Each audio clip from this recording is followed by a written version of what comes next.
gente querida, alegria do encontro. Estou aqui nesse ativismo delicado por uma estética da vida viva. Hoje, com o grupo de estudos, o valor do feito à mão, a questão do preço na artesania. Essa ação faz parte das 4 ações de ativismo delicado que nós estamos tendo nesse semestre. Artes manuais e gênero, também um grupo de estudos. Tenda filosófica, conversas por uma estética da vida viva. Vida Begini, afiação como um modo de existir. E o valor do feito à mão, a questão do preço na artesania.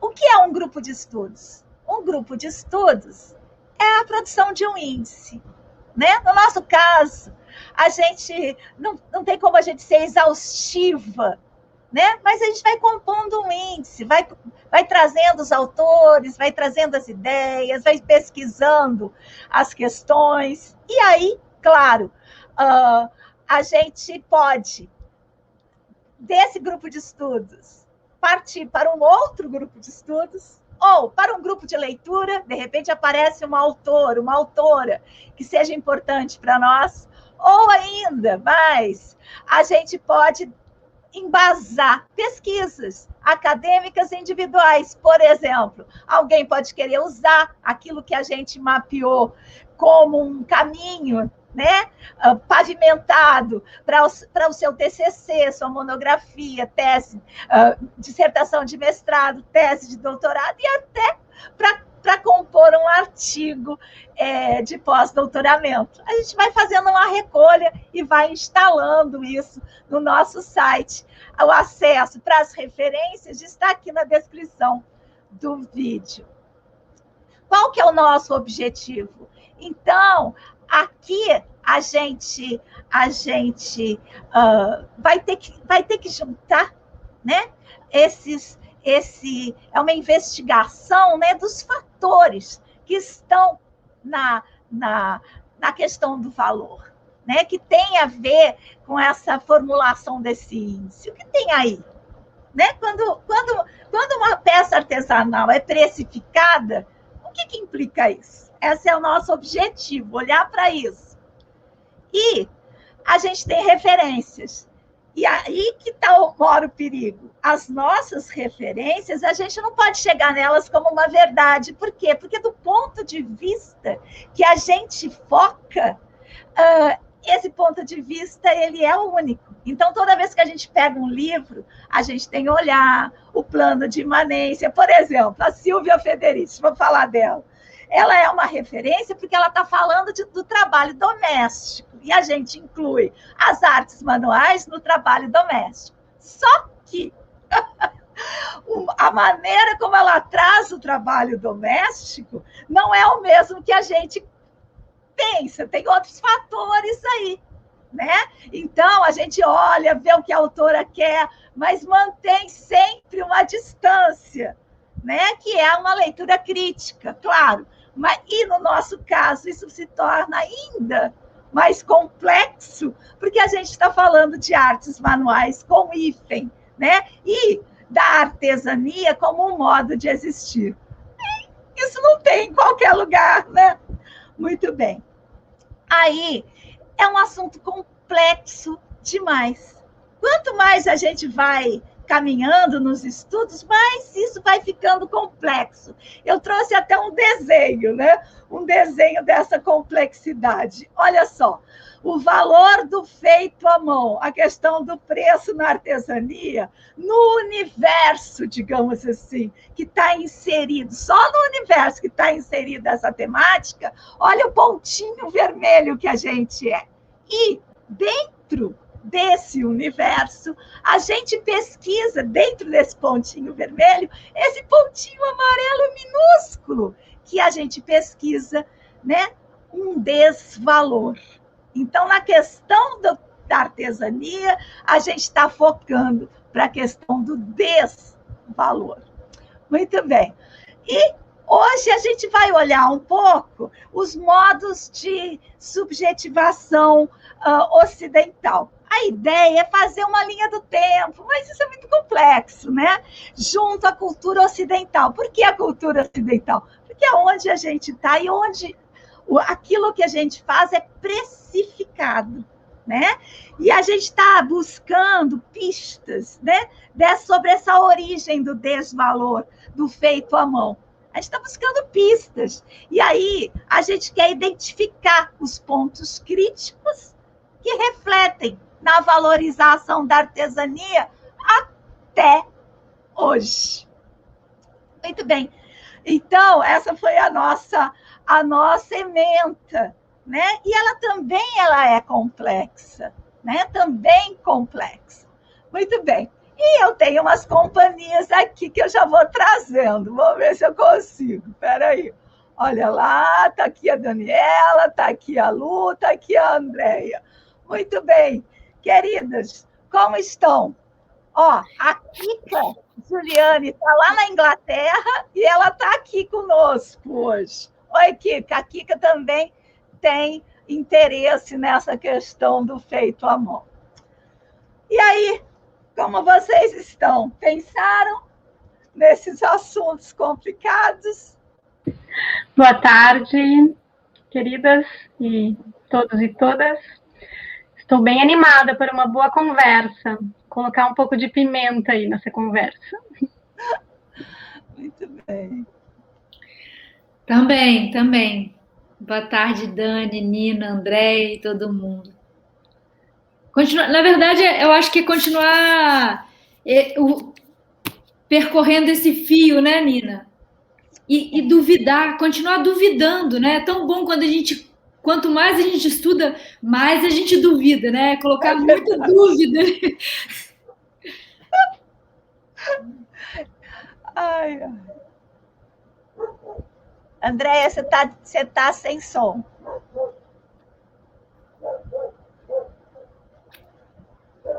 Muito bem.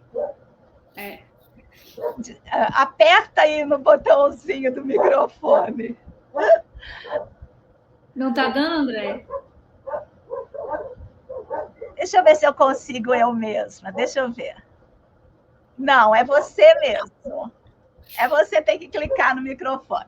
Muito bem, gente. Olha só, fiquei pensando muito. Demais. Andréia, se você quiser sair e entrar de novo, fica à vontade, tá bem? Olha só, fiquei pensando demais nisso. Fiquei pensando, né, nessa questão que a gente tinha falado de passear por esse lugar que começa lá na Grécia e vai. Eu acho que a gente tem que parar ali, digamos assim,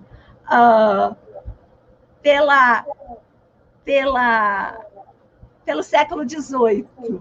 Acho que esse é o nosso recorte. Porque aí a gente vai caminhar da seguinte maneira: a gente vai caminhar saindo. A Lu talvez possa trazer alguma coisa antes dos gregos ainda para a gente, não sei.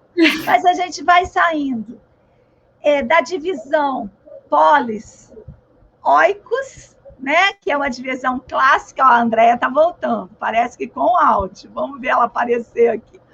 Aí a gente vai, através de toda a história da civilização ocidental. Eu andei muito, não sei vocês por onde andaram, mas eu andei muito pelas pilhagens. Olha. Eu estou com uma teoria. Opa, a Andréia aqui, vamos ver se ela dá conta. Andréia, desconecta, só clica ali onde está o microfone. Vamos ver se ela consegue. Não deu, ela desligou a câmera. Agora conseguiu, vai dar tudo certo. E aí eu fiquei pensando que muito, né, daquilo que a gente... Deixa eu tirar ela um pouquinho aqui, enquanto ela consegue se localizar. Muito daquilo que a gente tem como gosto da artesania é fruto de um gosto de pilhagem. Não sei se vocês concordam comigo. Estou achando interessantíssimo. É uma teoria que eu fui inventando, assim. Sim. Pensando. Por quê? Porque claro, deve ter vários embasamentos sobre isso, só que eu só fui na intuição. Por quê? Porque as artes manuais, o que a gente aprecia, né, enquanto artesania, eu vou pegar hoje. Eu vou pegar um movimento corriqueiro. A pessoa vai viajar, né? Aí, na beira da estrada, tem artesanato. Ela para, né? E compra o artesanato. Pronto, parece inocente. No entanto, se a gente for pensar historicamente, com os espólios das conquistas, com as pilhagens, está tudo envolvido, né, gente? A cultura do outro. Você fazia uma peça de artesania para o seu uso. O artistar da artesania estava grudado. Por quê? Porque o ser humano, né, quando ele vai fazer uma coisa, ele faz uma coisa artistado. Ele não faz uma coisa feia, né? Ele vai fazer qualquer coisa que ele vai fazer, seja uma caneca, uma cuia. Ele vai artistar essa cuia, porque é um movimento da alma humana, né? Enfim. Aí, essa cuia está lá toda trabalhada, toda esculpida na casca do coco, em baixo relevo, aquela preciosidade. O ocidental capitalista, não, porque tudo isso é pré-capitalista, mas já dá as bases. Chega, invade e pega essa beleza para si. Mas é sempre, digamos assim, um gesto de formação de gosto, de apropriação da cultura do outro, como uma coisa exótica. E muito daquilo que nós fazemos hoje enquanto artesania, cognitivamente, eu nem sei se dá para falar isso, tem esse lugar, né? De, nossa, e ainda os comentários. Nossa, eu comprei isso, eu detesto. Nossa, eu comprei isso e você não vai acreditar, super barato. Não é assim? Vocês já não escutaram isso? E aí isso me deu aquela impressão, sabe, de pilhagem, né? Quando você pega a artesania na mão, aprecia a cultura do outro e ainda exclama super barato, é a mesma coisa que o cara que invade, chega com um barco cheio de armas numa praia e vai catando tudo que vê e leva, né, como espólio para... E aí eu fui aprofundar, porque eu tinha essa intuição. Aí a gente vai olhar para isso e vai ver isso nos museus.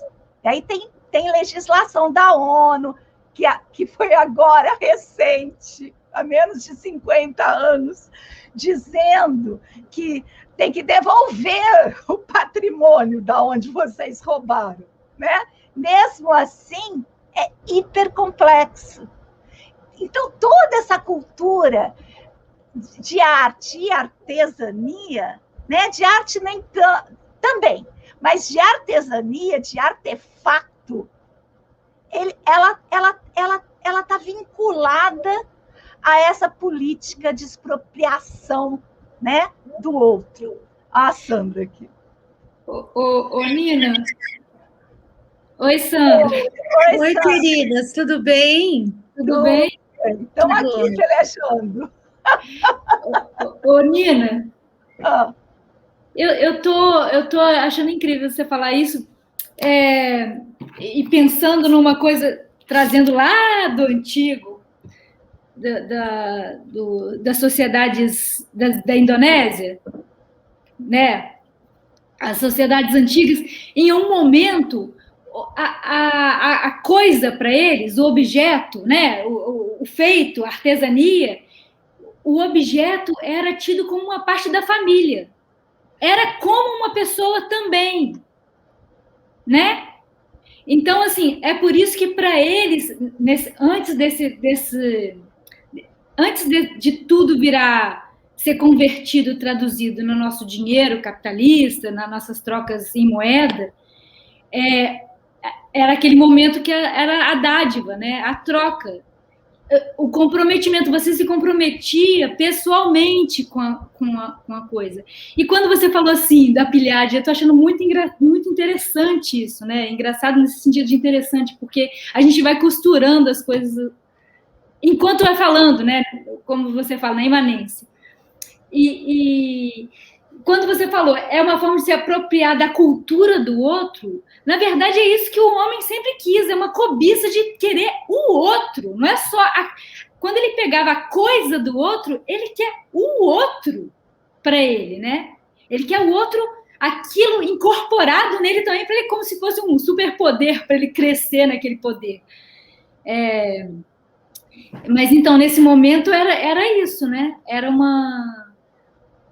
Quando você passava um presente para o outro, ou quando você fazia uma coisa, que aquela coisa tinha esse movimento como você fala, artistado da beleza, ele trazia a beleza que é um movimento da alma, então ele colocava uma semente dele no objeto, na coisa, né?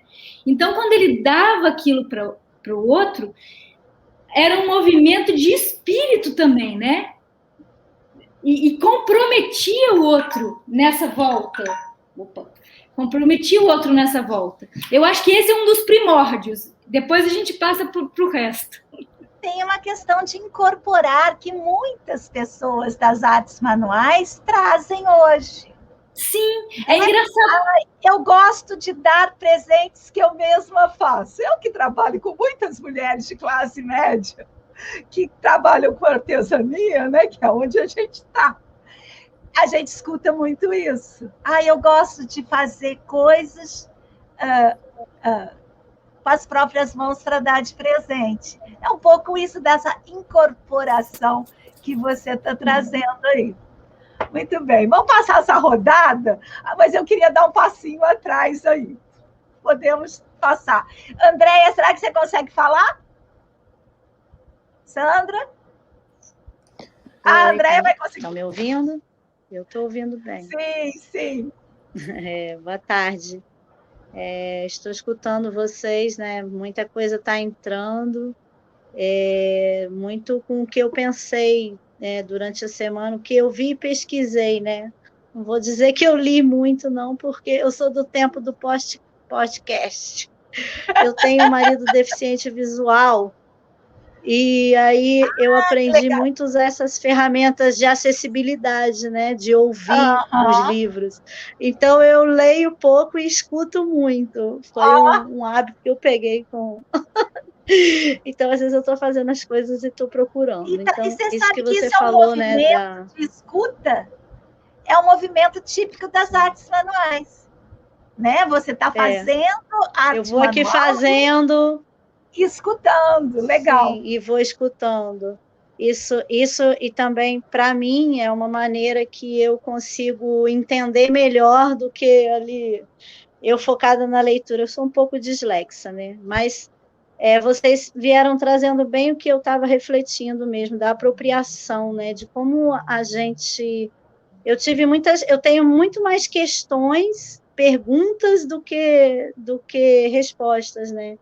Porque como a gente está vivendo um momento muito dramático, eu também estou muito envolvida nesse momento atual que nós estamos vivendo agora, e como que o mundo tem que pensar de uma outra forma, né? O mundo tem que ser sustentável. Que tipo de arte manual que eu também estou produzindo? Que tipo de arte manual? O que eu estou entregando para o mundo, né? Eu vou fazer...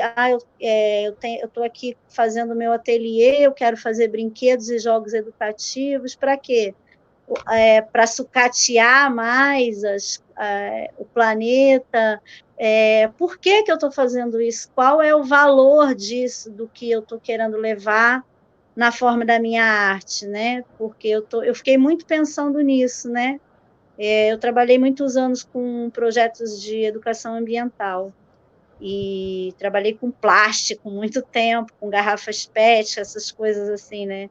Depois que eu conheci a pedagogia Waldorf, que eu fui um pouco me livrando desse mundo, né, do plástico, mas, assim, são muitas questões, né, que envolvem a arte manual e a sustentabilidade real desse planeta, né? Eu fiquei muito pensando nisso, procurando referências, e eu vou Olha só, dizer que eu escutei muita coisa, mas não tenho muitas referências para passar. Eu estou mais no dia a dia mesmo, sabe? a Kika está falando assim, adorei sua fala, Andréia. Ela está lá no YouTube. Sandra, você quer falar? Vamos circular um pouco a palavra para a gente poder ir para a nossa temática. Quero sim. Tudo bem, meninas? Prazer imenso estar aqui. Eu fiquei pensando esses dias numa questão que está sempre presente, Nina, você tocou nesse assunto que eu acho que é muito legal.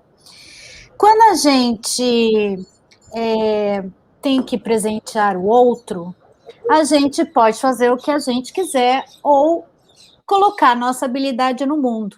Só que tem uma questão aí que é curiosa, que as pessoas foram, à medida que o tempo foi passando, foram construindo para si a ideia desse valor mercantilista, desse valor do comprado, desse valor do fabricado, esse valor que suplantou o fazer. O fazer, culturalmente, perdeu essa grande beleza. E aí eu fiquei pensando, né? O que é que define? Por que as pessoas não fazem? Porque provavelmente elas acham que o que elas fazem não é legal. E depois eu fiquei pensando, o que é que a gente pode fazer dentro desse fazer para doar-se? Tudo! Aí comecei a pensar, gente, é tudo. Aí comecei a fazer uma lista ontem, Nina, para ficar pensando nessa história do que a gente pode ofertar. Eu fiz uma lista linda e aqui tem uma arte de colagem, uma forma para biscuit, a gente pode fazer um bolinho, a gente pode fazer uma refeição, a gente pode fazer um crochê, um tricô, todas aquelas coisas que a gente já está acostumada a considerar como valorado. E esse valor intrínseco está na alma, né? É a doação interna de ser, é bem bacana. Eu quero incentivar que a gente crie uma forma de fazer tudo que você sabe fazer, desde organizar, dar de presente a organização de um armário, a passar uma tarde dividindo técnicas de limpar panela. Ai, não, essa parte não, tá? Vamos pular o limpar panela, que eu aposto que ninguém quer saber. Vamos escutar, então. Obrigada. Vamos escutar, Daniela. Então, eu peguei o gancho ali do que a Lu trouxe, né, de que nos povos antigos ali, quando fazia algo, colocava um pouco de si na coisa, né, e aí tu tinha aquela tradição de família, onde tu carregava aquele espírito, até me emociono, assim, de veneração pelo fazer mesmo, não pela coisa em si, né, mas para o que está contido ali naquele fazer, né. E lá pelas tantas, nós, enquanto seres, né, na sociedade, nos tornamos a própria coisa. Então, né, a gente vira ferramenta de produção, a gente vira recurso, né, quando eu ouço, assim, eu estudei alguns anos, recursos humanos, eu nunca gostei muito desse termo, recursos humanos, porque te coloca numa posição de coisa, realmente, né, de móveis e utensílios, né, da indústria. Então, realmente, como resgatar esse lugar aí do protagonismo e do valor daquilo que é feito, que é exclusivo, né? O meu filho entrou no primeiro ano e nós fizemos uma bolsa escolar para ele de tecido quando eu estava grávida. Eu guardei durante 7 anos essa bolsa, né, na escola Waldorf. E aí, quando ele entrou agora no primeiro ano, que eu dei de presente essa bolsa, eu digo, essa bolsa, meu filho, é única. Ninguém mais no mundo tem. Então, assim, ó, ela não tem preço, mas ela vale muito, né? Porque foi feita por mim, pela tua avó, nós guardamos durante 7 anos e pode ter algo parecido, mas igual não tem, né? Falando em dar de presente, eu agora estou tecendo uma mantra para um recém-nascido, de uma amiga, porque eu pensei, que presente eu vou dar? Aí, se eu vou dar todas as minhas intenções, tudo aquilo que eu quero desejar de bom para essa criança nessa caminhada, e eu vou colocar isso na trama, né? Então, assim, quantas horas do meu tempo eu estou dedicando para esse ser que chegou agora, né? E que vai receber essa energia através de algo que foi produzido, mas que eu poderia ter comprado numa loja, né? E não teria toda essa energia. Então, eu acho assim, interessante a gente fazer esse fio da história. Em que momento, né? O que a gente faz com as mãos deixou de ter valor, e só tem valor o que a gente estuda, o que a gente produz intelectualmente, né? Onde foi que, né? Como que a gente consegue resgatar, né, esse equilíbrio de novo? Muito bem. Olha só, gente, espera aí, Lu. Vou dar uma mexida aqui. Calma. Por quê? Porque se a gente for falar de doação, a gente está exatamente na contramão daquilo que a gente quer compor como valor. E a gente está trazendo o aspecto mais nefasto do trabalho artesanal, de quem quer viver do que faz. É porque a gente fica doando coisa que tem gente que tem que sobreviver disso, não pode. Então, pera lá, vamos voltar atrás. Não, foi só um aspecto que eu trouxe em relação ao valor do que é feito, entende? Em relação ao tempo de vida, em relação às escolhas. Mas eu trouxe também na questão da doação do presente. Eu trouxe o presente, estou falando de mim mesmo, eu trouxe a questão do presente. Então, vamos organizar para o mar de novo. Vamos organizar. Olha só, o que a gente está querendo trazer como a questão do presente, como a questão é o vínculo, digamos assim, que a Lu trouxe, o vínculo entre aquilo que se faz, o artífice, e o objeto. É isso, tá? A gente não está dizendo que coisa artesanal precisa ser só para doação, a gente não está falando isso. Não foi o que a Daniela falou, não foi o que eu falei, a gente só estava acontecendo. O que a gente está querendo entender aqui, né, é de que maneira esse objeto, que tem essa conexão tão direta com quem faz, perdeu o valor. E aí a gente tem que ir lá e voltar. Vou falar isso e solta a palavra para a Lu. Um início. Olha só, antes... Peraí, deixa eu falar e soltar para você, mas deixa eu falar primeiro. Olha só, quero trazer só um alerta no horizonte. Nós ainda vamos para a teoria do valor. Nós não estamos lá, tá bom? A gente está tentando pistas. Eu vou trazer a minha, depois solto para a Lu. No início, eu pensei assim, escrevi assim, os modos de apropriação da cultura grega. Porque uma coisa é a cultura grega, localizada, datada na Grécia. Outra coisa é a apropriação desses valores em outra época, né? Platão via o corpo, por quê? Porque eu suspeito que essa desvalorização tem a ver com essa pilhagem também, que é aquilo que é trabalho, aquilo que é feito de trabalho manual, aquilo que é manual, aquilo que é corporal, trabalho braçal, é desvalorizado numa sociedade aristocrática, né? Então, Platão via o corpo como a fonte do mal. Quem faz os trabalhos manuais? O corpo, não é? Manual. Aristóteles vê como positiva a integrada relação corpo e alma, mas deixa claro que o corpo tem duas categorias, a nobre e a não tão nobre. Ou seja, do diafragma para cima, beleza, do diafragma para baixo, não. todo o trabalho, toda a necessidade do organismo, toda a fome, todo o instinto é visto como negativo. Por quê? Porque a gente está mexendo com uma sociedade aristocrática, que vem nos assombrando até hoje. E daqui para baixo é o animal, né? Já está presente esse pensamento lá no Platão, lá no Timeu, que está na minha tese. E no Aristóteles, está lá quando ele fala dos animais. Bem, qual que é meu argumento?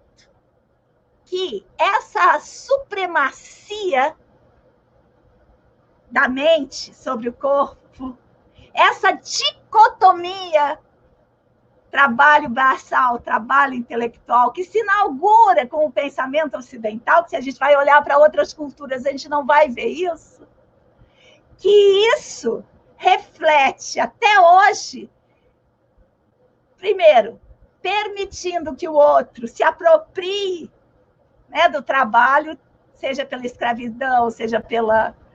enfim. Mas também do patrimônio, digamos, feito por esse trabalho, né? Bem, enfim, parei. Lu, é sua palavra. Ai, ótimo. Eu estava me coçando, porque eu acho que justamente isso, eu acho que a gente está partindo tentando pescar esses inícios do mercado, num bom sentido, né? E eu acho que essas trocas de início, mesmo quando a gente faz hoje, a gente está trazendo uma coisa que é muito ancestral, mas que compromete. É uma troca de valor em um outro lugar, em outro contexto. Quando se fazia uma coisa, um objeto, às vezes não se fazia só para uso nosso, às vezes eles faziam como troca de clãs.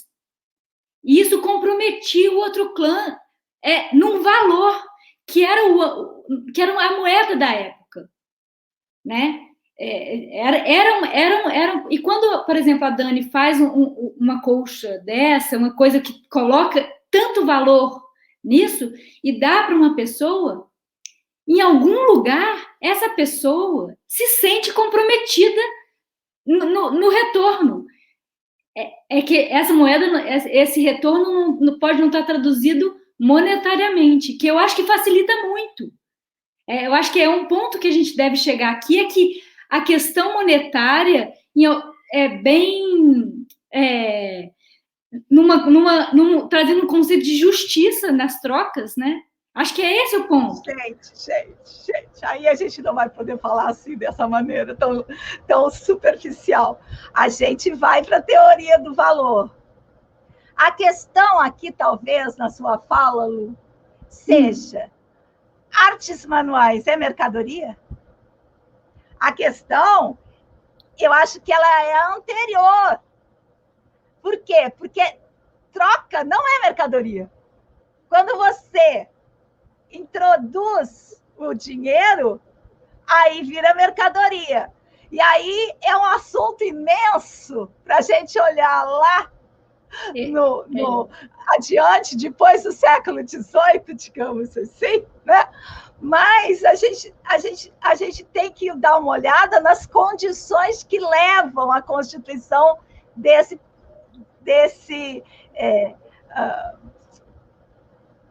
sistema de trocas, né? Então, eu acho que uma coisa importante para nós das artes manuais, daquelas pessoas que produzem artefatos, nós vamos produzir mercadoria? Mas aí, se a gente vai produzir mercadoria, aí tem uma série de questões que a gente vai ter que avaliar, mas não dá, né? Sim.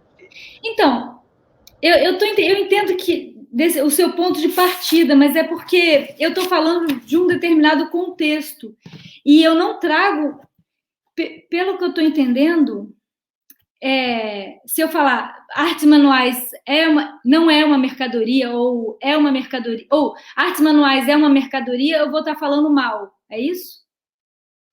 Porque eu não entendo como, assim... Não, são categorias, né? São categorias. Então, se a gente vai falar de mercadoria, a gente vai ter que entrar no conceito de mercadoria. A gente vai ter que entrar na teoria do valor. Valor de uso, valor de troca. A gente vai ter que... Não dá para a gente escapar dessas questões, não, né? Eu acho que não dá mesmo. Mas eu acho que tem uma coisa anterior. Por quê? Porque até agora a gente falou de coisas que não são mercadoria. Porque se eu produzo com minhas mãos, se eu entrego ao outro, isso não é mercadoria. O valor das artes manuais como mercadoria, aí tem um buraco, que é o que a gente está tentando olhar, que é o desvalor. Fala, Daniela. Sim, até porque essa questão, né, eu não vejo problema em falar sobre a arte manual como mercadoria, né? Depende do que carrega, né? O que a gente carrega nesse conceito. Porque, assim, as pessoas precisam de utensílios, de itens que têm, né, finalidade. E esses itens, eles podem ser feitos por máquinas, por linhas de produção, né, ou por pessoas que vão fazer com as suas próprias mãos, né? Eu acho que tem aí uma questão, um nó, né?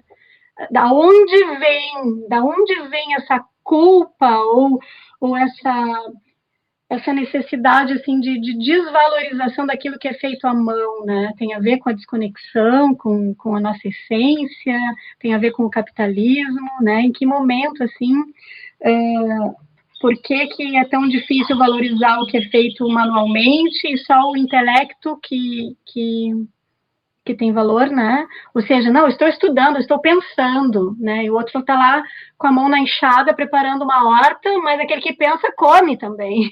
Tem alguém que está produzindo aquela comida, né? Mas não é digno de ser valorizado, respeitado e remunerado por isso, porque essa pessoa também se veste, também lê, né? Então, eu acho que o grande ponto é esse, porque, digamos assim, essa manta que precisa ser feita, né? Ou que essa mãe vai precisar de uma manta para aquecer o seu bebê, né? Se ela compra numa loja que faz 100 mantas iguais, ali a preço de, né, minúsculo, é uma coisa. Agora, se ela compra de alguém que traz algo também, né, de exclusividade, de outro tipo de valor agregado e que também tem que se sustentar, né? Aí muitas vezes não é valorizado. Não, eu quero comprar de quem faz, mas às vezes a gente vê assim, alguém me indica um bom blusão de lã, alguém que faça por um preço muito baixo. Né? Ou seja, o que a pessoa está buscando? Está buscando preço ou está buscando, né, resolver a situação e um produto de qualidade? E nessa qualidade eu incluo fazer, né, também, manual. Essa é a questão. A Sandra vai falar. Fala, Sandra. Seu som tá desligado. Ligou? Tem uma coisa que eu acho que é importante a gente considerar nessa avaliação toda, que realmente essa avaliação dá um nó na cabeça, né, gente? É o tempo. O tempo, acho que se tornou muito dignificativo no trabalho, no fazer. A questão do tempo acabou que por determinar um monte de... exatamente esse lugar onde, enquanto eu faço uma colcha que eu vou levar 3 meses para fazer, que eu preciso valorar isso em hora, em material, e, no entanto, eu posso pagar 1/5 do valor se eu colocar isso numa máquina. Então, a questão do tempo, eu gosto da ideia de Platão, quando ele diz, não gosto da ideia, mas eu gosto de considerar a ideia desse pensar, dessa evolução do fazer, ou melhor, dessa involução do fazer, por conta desse pensamento de que daqui para cima é digno, daqui para baixo não é, sem considerar que o coração e as mãos estão quase que no andar superior, né? Quase. né? A gente não tem, faz parte desse processo, desse estar aqui no mundo. E o tempo se junta a isso tudo nesse momento, então acho que isso é novo, né, gente, na nossa sociedade. Isso é muito novo. É ou não é? O quê? O tempo primeiro de tudo, a minha avó comprava, fazia todos os presentes da família inteira e tinha essa questão que você disse, que não é mercadoria, é troca. Mas também a troca é de pirar isso, Nina, porque é uma troca monetária, mas a gente não pode chamar de monetário porque não tem o dinheiro. Tá. Gente, olha só, isso tudo está mapeado, tá bom, gente? Isso tudo está mapeado. A questão do valor relacionado ao tempo é datado, começou com historicamente construído, né? Isso tudo é o nosso combo, digamos assim, tem tudo isso aí. Então, o que a gente está buscando, né, é começar a olhar para esses fatores todos que são muito complicados, né? Mas a gente tem que entender como que se dá essa instituição da mercadoria, o tempo de trabalho. Então, isso tudo é importante para nós. Mas, por enquanto, a gente tem que andar, tem que ir passo a passo, né? Por quê? Porque se a gente já sair lá e já chegar no preço, já chegar no mercado, já chegar na definição de troca, de mercadoria, a gente vai perder um detalhe que é muito importante, que é a questão da desqualificação do trabalho manual, do trabalho braçal, do trabalho com o corpo. Né? Não importa se as mãos são grudadas no coração. A questão é que tudo que é feito com o corpo é desqualificado, né? E a gente nem colocou uma pimentinha aí, com o corpo feminino, mais ainda, né? Enfim. Então, Nina, eu estava na minha cabeça, estou junto com as meninas pensando, na minha cabeça eu estava pensando mais em mercado, nessa coisa da troca mesmo. Então, a gente está falando de uma outra coisa, então eu não vou nem falar disso. Não, a gente vai falar disso. Eu entendi. Mas, então, nesse lugar, a gente está tentando olhar para os modos de subjetivação. Sim. Que, ao chegar lá no mercado, influenciam. Eu tinha feito, eu estava pensando lá no capítulo 4 do Capital. Acho que é lá que tem acho que é lá, tá, gente? Do primeiro volume. Acho que lá tem uma coisa que, na época que o Marx escreveu, tinha aquela coisa das mesas flutuantes. Lembra daquilo? Das mesas flutuantes? E ele tá falando do preço, da fetiche da mercadoria. É isso que ele está falando.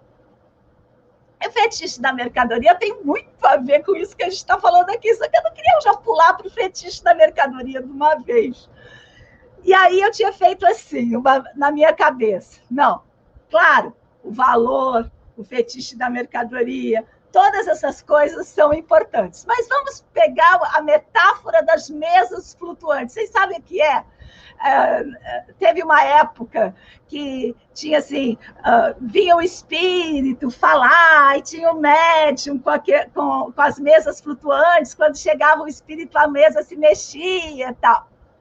Tá lá. Isso não estou falando eu, estou falando que está escrito lá no Marcos. E aí, esse é o contexto. Só que a gente está olhando, olha só, a gente sabe que é um trambique, que as mesas não flutuam. Não sei se vai dar certo essa minha metáfora, tá bom? Quando eu estava caminhando, estava dando certo. Mas vamos ver se eu falando ela funciona. A gente sabe que é mentira. Que o negócio da mesa é um trambique de alguém. A gente sabe. né?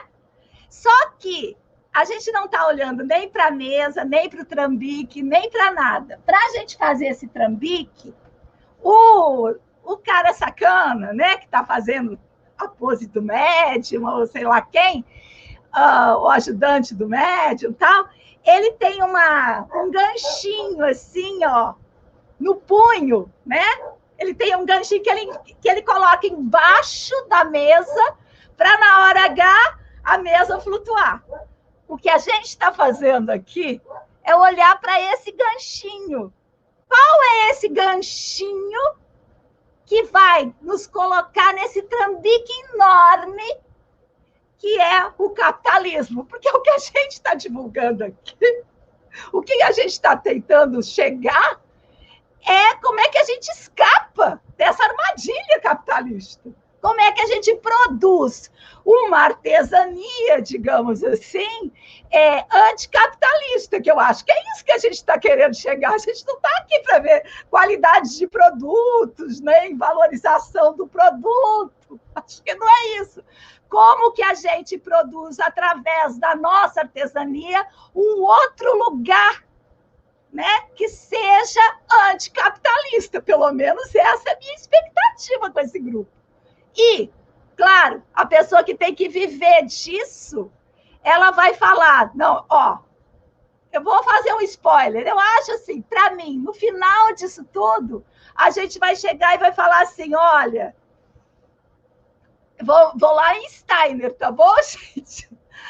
Ó, ao invés de eu comprar o seu produto, é o CSA, Daniela sabe bem isso, eu sustento você fazendo essa mantinha.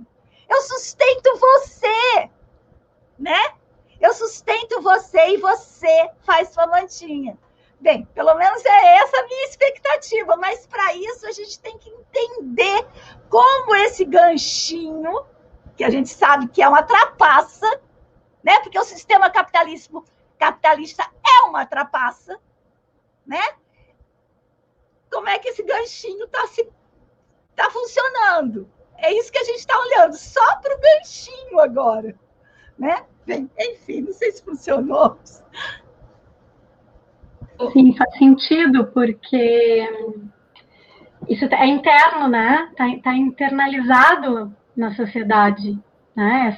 Esse modo capitalista de ser. Então, se eu questiono, mas o modo continua o mesmo, os valores envolvidos, né? A ética. Aí, então, como tu gosta de dizer, a gente muda a caixa, mas ela continua sendo caixa, né? Então, assim, como desatar esse nó realmente, como transformar esse modo de vida, como transformar a sociedade, como que as novas gerações vão atuar a partir de desatar esse nó, né? Porque senão a gente tenta sempre correr atrás para ser relevante, correr atrás para se inserir, como eu consigo... Achar o diferencial... Como consigo valorizar o meu trabalho manual para me sustentar dele, e aí eu tento me encaixar nesse sistema, mas o sistema continua ali, né? Então, realmente, o buraco é... Mas eu acho que é importante, tem uma coisa que eu acho linda, que é, enquanto a gente vai transformando o nosso objeto artífice em um objeto educativo, que eu acho que essa é a nossa saída. Senão a gente não estaria num grupo de estudos, em um objeto educativo. Ou seja, quando a pessoa adquirir, porque a gente tem que sobreviver, ninguém vai falar, ó, toma o dinheiro, vai fazer seu crochê, né? Enquanto a gente faz é isso que eu ia dizer. Enquanto Quem aí de vocês vive da arte, assim como eu? Eu vivo disso. Aí eu estou tentando encaixar o meu pensamento. Eu acho que eu estou no lugar errado, então é isso. Não sei, eu fiquei um pouco confusa, porque eu vivo disso, né? Então eu estou num modo capitalista, mas eu não quero estar num modo capitalista. Eu quero, assim, achar uma maneira de eu viver disso sem estar com esse conflito. Ao mesmo tempo, eu quero que, tipo assim, pessoas que tenham pouca condição financeira possam ter uma boneca Waldorf, que não só, né, uma pessoa que tem R$400, R$500 para pagar numa boneca. Tá, eu não sei se eu estou conseguindo ser clara, assim, eu tenho muitas dúvidas da onde eu estou pisando e aonde eu busco essas referências. Eu não estou sabendo aonde eu encontro essas referências, não, sabe? Porque se eu for lá atrás, a desvalorização é desde a Gênese. A mulher é desvalorizada, o trabalho doméstico é desvalorizado. Eu me desvalorizo porque eu sou artífice. Eu estou aqui perante vocês e falo, cara, o que eu estou fazendo aqui? Olha, uma é doutora, a outra é empresária, a outra mora fora do país, a outra... Eu vivo disso. E, tipo assim, eu estou tentando me encontrar. Como que eu saio também desse modo capitalista? Nós vamos construir aí uma... Não sei. Posso falar, Nina? Ela me interrompeu só para eu concluir também meu pensamento. Andréa, querido, olha só. A gente tem que pensar em fazer das nossas artesanias objetos educativos para fazer ver o valor, fazer ver a luta de classes, digamos assim, ou a luta de gênero, ou os conflitos que esse objeto implica. A dificuldade de valorar, ela precisa estar evidente para a pessoa que compra. Porque se a pessoa que compra for comprar o que você produz com o mesmo corpo de conhecimento que ela vai na prateleira, ela não vai saber valorar. Cabe a nós que fazemos artesania, produzir conhecimento nesse sentido. Por quê? Porque a pessoa está no automatismo, ela quer os objetos, ela quer pilhar. Ela quer o melhor pelo mais barato, ela quer mais quantidade pelo menos... É a gente que faz, e é para isso que a gente está aqui, é que tem que trazer junto àquilo que a gente faz, o conhecimento de que tudo o que está ali importa. Eu acho que é isso, né? E é nisso que eu aposto. Eu me tornei doutora para isso. Exato. E desculpa, não. Eu acho que tem essa...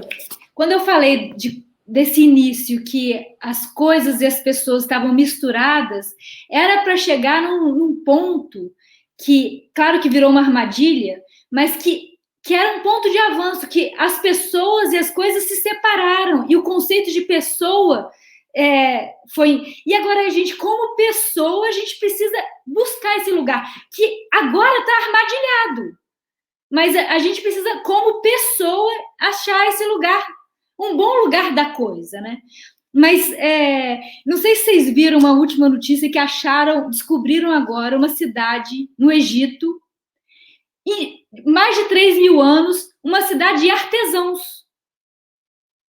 Ou seja, há mais de 3.000 anos atrás, a cidade lá, as pirâmides, os nobres ficavam num lugar, e aí tinha uma cidade enorme de artesãos para eles. Então, era uma época que realmente os artesãos também eram coisas. Era isso que a Nina está trazendo do corpo desvalorizado. Esses podiam morrer ali fazendo. Não? Coloca outro naquelas casas. E, por exemplo, quando eles empurravam, né, as coisas que a gente não sabe se até onde são histórias, né? Histórias não, são teorias, né? Eles empurravam as pedras, construíam as pirâmides e tinham que ser enterrados lá dentro. Porque, você já viu lá dentro, você não vale mais, seu corpo já foi ali. Você entrou no túmulo, ajudou a construir o túmulo dentro do faraó, seu olho vai ter que ser furado. Porque seu olho já viu demais. Você é uma coisa junto com a pedra. É isso que a Andréa está trazendo. Exatamente. Não importa a pessoa da Andréa, só aquilo que ela faz. E é isso que a gente tem que mudar a pessoa que ela vende. A pessoa que vai comprar aquilo que a Andréa faz tem que apoiar a vida da Andréa. Eu quero que a vida da Andréa seja apoiada. eu não quero apenas usar o produto dela e descartar a vida dela. Eu acho que é isso que a gente tem que fazer. E olha, gente, a gente já está fazendo isso lá no CSA. No CSA, eu acho que é a coisa mais avançada. Eu sempre falo, né, Brinco? Precisamos de um CSA para artesania. Eu tenho que sustentar alguém que sabe fazer crochê. Não importa se eu quero ou não aquele produto. Eu quero apoiar aquele conhecimento. Sabe? Aquela pessoa vinculada a essa coisa que tanto faz que existe, porque a prateleira está cheia. Mas eu quero interromper isso. Eu quero parar de a prateleira cheia de coisas lindas, feitas por pessoas descartáveis, que podem ser trituradas junto com a argamassa das pirâmides. Que é o que os produtos chineses e tunisianos e não sei o que lá, que o trabalho não está ali dentro. Porque como aquilo que demorou, né, para pegar o tempo da Sandra, demorou para fazer 8 dias, pode custar R$ 1,99. Então, eu acho...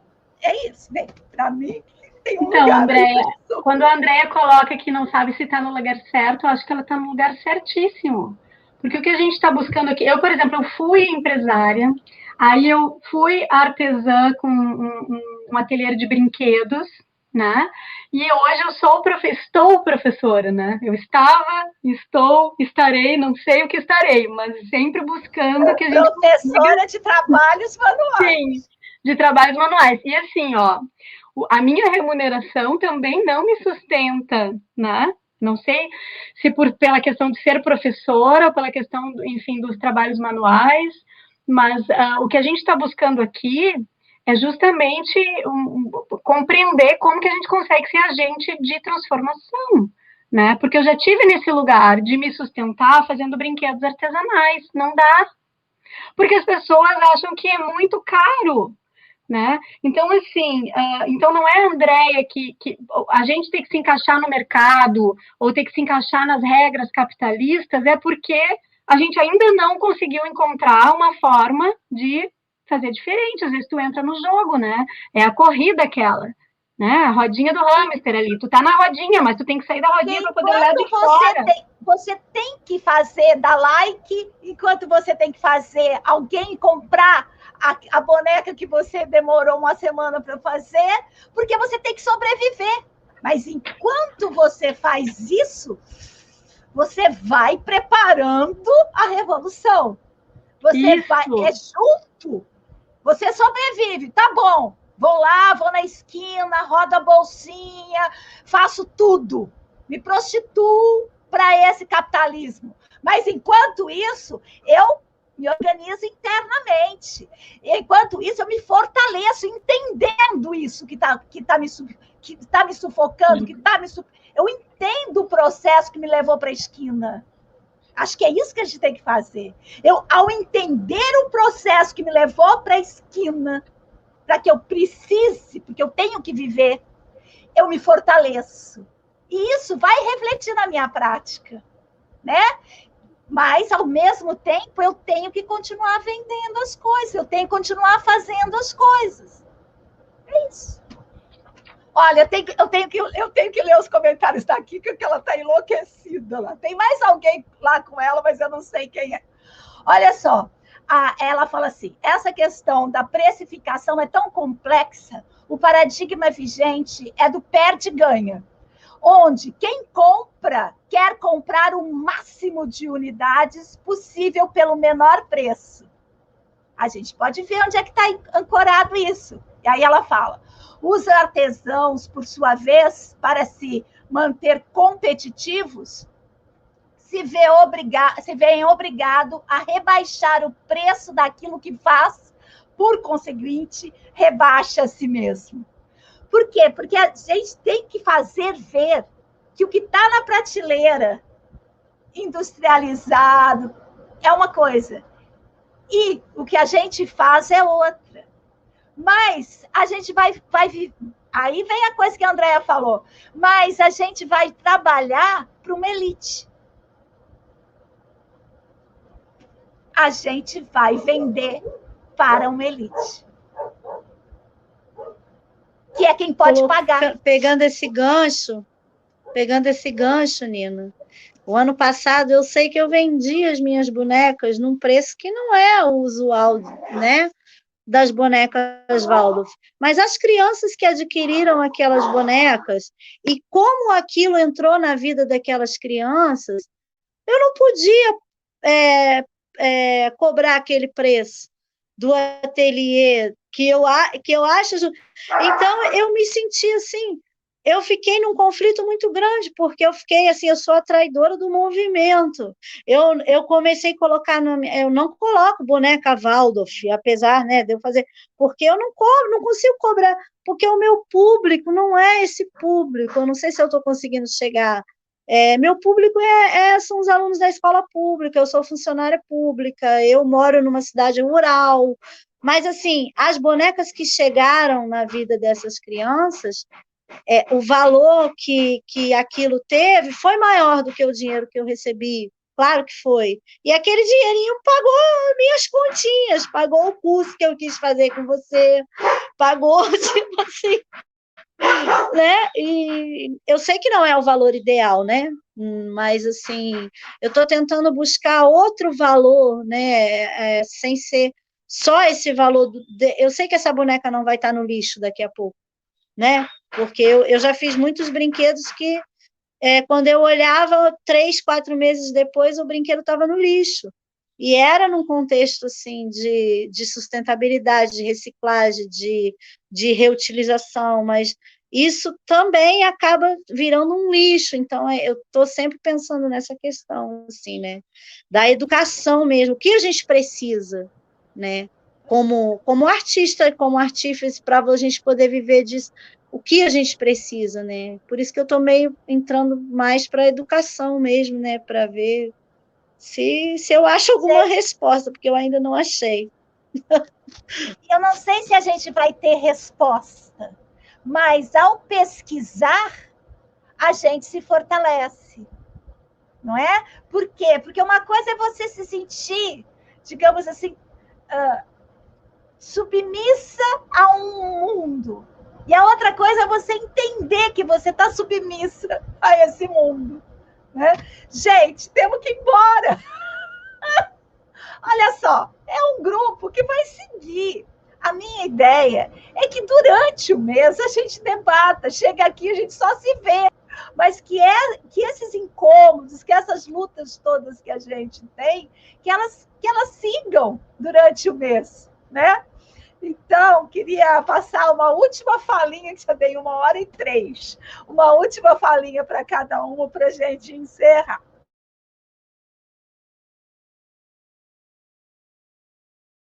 Opa, não desperdiça não, gente. Fala aí. Vou lá, então. Não, eu acho que esses momentos, eles nos trazem a possibilidade, não de ter respostas, né, mas de fazer perguntas. E quando a gente faz perguntas, a gente consegue se colocar num outro lugar, né, e começa a exercer um protagonismo, assim. E isso é muito valioso. Eu também não tenho respostas, né, estou em busca das perguntas. Muito grata pelo encontro de hoje. Porque esse lugar de não ter a resposta, ele dá uma agonia, né? Dá uma agonia muito grande, né, gente? Então a gente fica aqui se perguntando e eu fico aqui agoniada. Eu também, eu vivo angustiada. Pois é, mas você sabe que essa saída que a gente se propõe aqui, ela é um super estímulo, maravilhoso, né? A gente precisa muito desse ímpeto. E a Nina tem razão. A gente talvez não chegue a lugar algum. Porque, enfim, a gente está completamente inserido e somos... Mas um prazer imenso. Eu acho que a gente chega, sim, num lugar... E a gente já chegou. Eu acho que a gente já saiu, né, Nina? Estamos desse lugar. Que esse é o lugar. Não existe outro. Não existe um paraíso anticapitalista. Existe o lugar onde a gente funcionamento. Boa. Ai, muito bem, gente. Eu preciso ler, antes de passar a palavra para a Lu e para a Andréia, eu preciso ler a Cláudia falando assim: olá, como vivo do meu trabalho artesanal, o valor dele também carrega o positivo ou o negativo da cultura onde estou inserida e o valor positivo ou negativo do sentimento de produção. Estou errada? Não, na minha opinião, não. E a Kika está falando assim, já se despedindo. Como se diz em Minas, apesar de ela estar em, acho que Londres, adorei a prosa. Muito bem. Andréia e Lu. Eu quero agradecer também estar aqui com vocês. Eu acho que sempre um estímulo, a gente sempre entra com um fiozinho e sai com um som de raminho, né?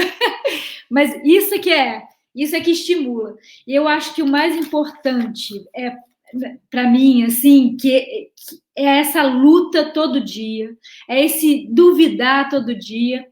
E eu acho que o ponto é essa dignidade, essa busca de dignidade da pessoa, sabe? Isso que a gente trouxe o tempo inteiro, assim, nós somos pessoas. Se a gente for contaminando contaminando, né? É contaminar mesmo. Se for arrebanhando esses termos são horríveis, mas é isso. Somos uma inspirando. Vou te dar um termo. Rebanho num bom sentido, né? Assim, rebanho nunca vai ser bom sentido.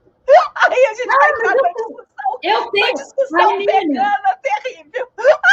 Não, eu tenho rebanho no outro sentido. Não vou ter essa discussão. É simbólico para mim.